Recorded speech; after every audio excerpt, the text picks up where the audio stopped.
Ako si Francis Riudique at narito ang mga napapanahong balita.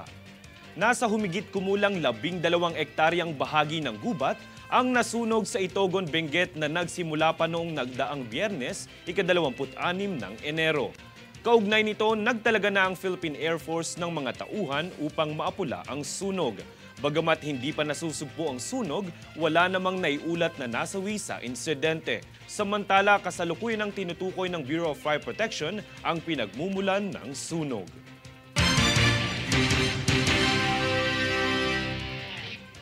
Mag-aangkat ang Administrasyong Marcos ng mga electric vehicle batteries mula sa Vietnam para sa modernisasyon ng pampublikong transportasyon.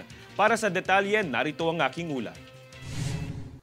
Tinanggap ni Pangulong Ferdinand Bongbong Marcos Jr. ang alok ng Vingroup na isang technological company sa Vietnam na magbigay ng supply ng electric vehicles battery. Ayon sa Pangulo, tamang-tama lamang ang alok na ito para sa hangarin ng administrasyon ng modernisasyon sa pampublikong sasakyan. Paglilinaw ng Pangulo, kasalukuyan pa ring isinasapinal ang espesipikasyon ng mga sasakyan. Aniya, hinahayaang bukas lamang ang merkado ng bansa sa iba't ibang stakeholders dahil nais ng administrasyon na huwag mag-focus lamang sa iisang supplier. Nangyari ang pagpupulong na ito sa unang araw ng state visit ni Pangulong Bongbong Marcos sa Vietnam. Ayon sa Malacanang, aasahan sa pagbisita ni PBBM ang pagpapaigting ng relasyon ng Vietnam at Pilipinas, partikular na sa kalakalan, pamumuhunan at maritime cooperation. Francis Riudique, nag-uulat para sa One Media Network.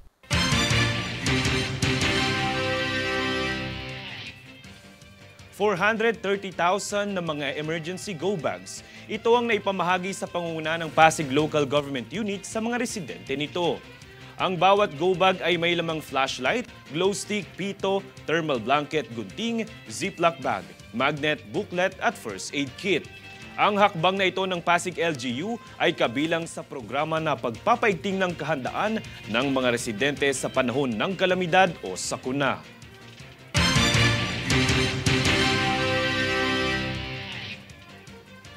Kami ang boses ng pagbabago. Ako si Francis Riudique at ito ang News Force.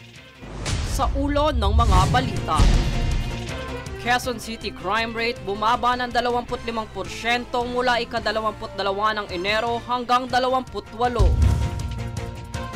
Bangko Sentral ng Pilipinas nagbabala ukol sa card not present fraud. COMELEC nagdesisyong hindi ituloy ang People's Initiative. Bureau of Immigration nagbanta sa mga dayuhang sangkot sa krimen na huwag nang dumayo sa bansa.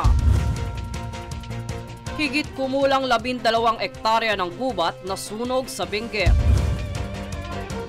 Team Cone lalagda bilang head coach ng Gilas Pilipinas Men.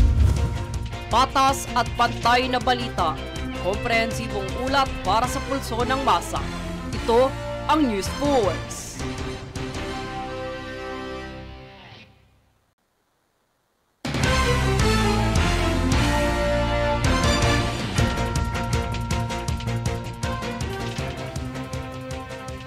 Ako si Francis Riudique at narito ang mga napapanahong balita.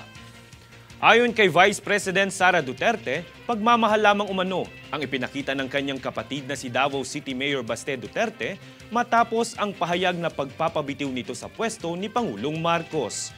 Aniya, ito ay dahil di umano-deserve ng Vice Presidente ang ginagawang pagtrato sa kanya ng ilang sektor sa ilalim ng administrasyon. Ngunit pagtitiyak niya, di umano magpapatinag si VP Sara sa mga pag-atake sa kanya at gagampanan pa rin naman ang tungkulin niya sa pamahalaan.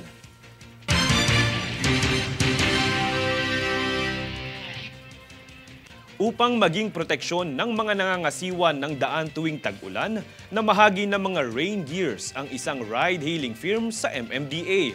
Ang detalye tunghayan sa ulat ni Princess Castro. Nakatanggap ang Metropolitan Manila Development Authority o MMDA ng donasyon mula sa isang ride-hailing firm sa bansa kamakailan. Ang donasyong ito ay ang mga kagamitan tulad ng bags, raincoats, rain boots at uniforms na ipinamahagi sa mga miyembro ng MMDA Special Operations Group Strike Force at mga instructors ng MMDA Motorcycle Riding Academy o MRA. Ito ay upang magbigay ng karagdagang proteksyon tuwing tag-ulan para sa mga kawani ng MMDA tuwing may mga operasyon. Sa panguna ni MMDA General Manager Undersecretary Procopio Lipana, kasama ni na MMDA Assistant General Manager for Operations Assistant Secretary David Angelo Vargas at Traffic Discipline Office Director for Enforcement Attorney Victor Nunez, ang donasyon ay kanilang malugod na tinanggap. Dumalo rin sa turnover rights sina Joyride Philippines Vice President Jericho Meneses at Vice President for Biker Management Julius Ballesteros upang personal na iabot ang mga hinandog na kagamitan sa ahensya. Sa naganap na turnover rights, napag-usapan ng ahensya at ng nasabing ride-hailing firm na ang posibilidad ng paggamit ng certificate ng mga riders na sumailalim at nakumpleto ang training sa MRA ay maaaring ipresenta para makapag-apply sa mga ride-hailing app tulad ng Joyride Philippines. Princess Castro, nag-uulat para sa One Media Network.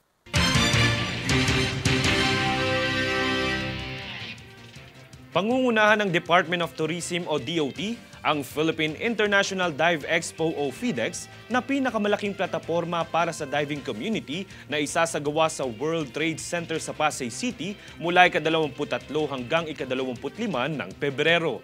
Ang PHIDEX ayon kay DOT Secretary Cristina Garcia Frasco ay upang paigtingin ang diving portfolio ng bansa at ang dedikasyon ng mga stakeholder maging ang mga diving enthusiasts sa paggamit sa likas na yaman ng bansa. Matatandaang noong 2023 ay kinilala ng World Travel Awards ang Pilipinas bilang world's leading dive destination.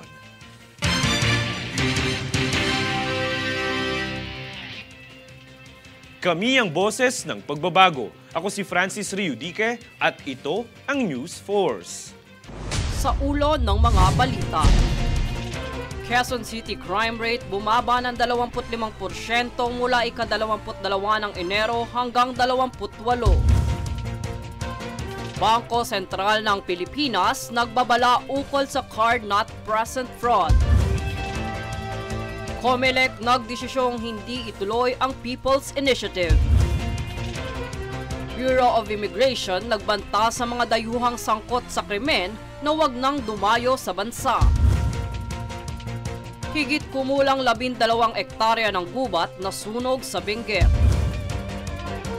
Team Cone lalagda bilang head coach ng Gilas Pilipinas Men. Patas at pantay na balita. Komprehensibong ulat para sa pulso ng masa.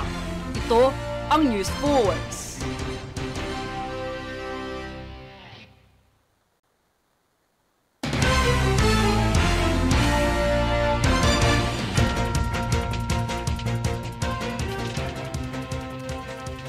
Ako si Francis Riudique at narito ang mga napapanahong balita.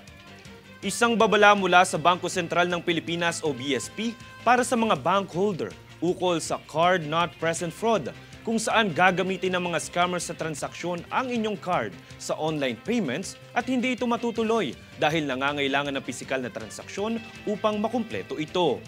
Ang card not present fraud ay mapapansin kung kayo'y nakatanggap ng notification sa inyong bangko ukol sa transaksyong hindi nyo ginawa.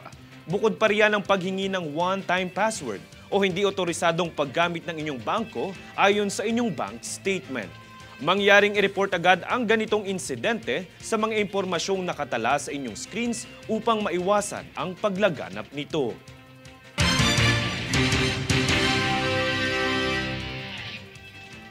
Para mas mapaigting ang sektor ng agrikultura sa Cordillera Region, nakipag-ugnayan ang Department of Agriculture sa mga namumuhunan ng gulay dito. Jade Buhoy para sa balita. Upang mas mapaigting ang sektor ng agrikultura sa Cordillera, nakipag-ugnay ang Department of Agriculture o DA sa mga natatanging namumuhunan ng mga dekalidad na gulay kasabay ng kanilang pagbisita sa Agri-Pinoy Trading Center. Sa pakikipagpulong ni DA Secretary Francisco Chu Laurel Jr., ipinahayag nito ang kahalagahan na maintindihan ang layunin sa pagpapaigting ng industriya upang mabawasan ang paglaki ng gastos ng mga magsasaka. Kasama rin dito ang pagtutok sa supply ng pagkain, mataas na presyo ng pataba at pesticides, pati na rin ang kakulangan sa GAP o Good Agricultural Practices na kaugnay ng Unrecognized Food Lane o Executive Order 41 para masugpo ang smuggling. Samantala, nangako ang DA na kanilang reresolbahan ang mga isyu sa agrikultura sa pamamagitan ng paggawa ng maayos na patakaran, pati na rin ang mga proyekto para sa kaunlaran ng mga magsasaka. Jade Buhoy, nag-uulat para sa One Media Network.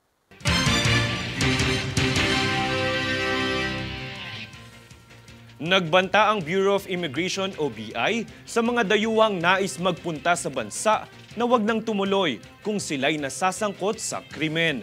Dahil kamakailan sa Ninoy Aquino International Airport o NAIA, ipinatalsik ng BI ang Amerikanong dayuhan sa pagpasok sa bansa dahil ito'y pinagbabawal ng makabalik bunsod ng pangahalay sa isang menor de edad sa Mindanao, 2 taon na ang nakalipas.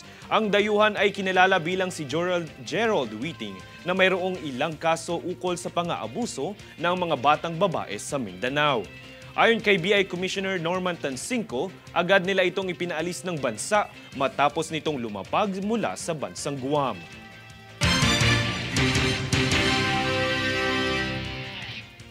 Kami ang boses ng pagbabago. Ako si Francis Riudique at ito ang News Force. Sa ulo ng mga balita, Quezon City crime rate bumaba ng 25% mula ika-22 ng Enero hanggang 28. Bangko Sentral ng Pilipinas nagbabala ukol sa card not present fraud. COMELEC nagdesisyong hindi ituloy ang People's Initiative. Bureau of Immigration nagbanta sa mga dayuhang sangkot sa krimen na wag nang dumayo sa bansa. Higit kumulang 12 ektarya ng gubat na sunog sa Benguet. Team Cone lalagda bilang head coach ng Gilas Pilipinas Men. Patas at pantay na balita. Komprehensibong ulat para sa pulso ng masa. Ito ang News Force.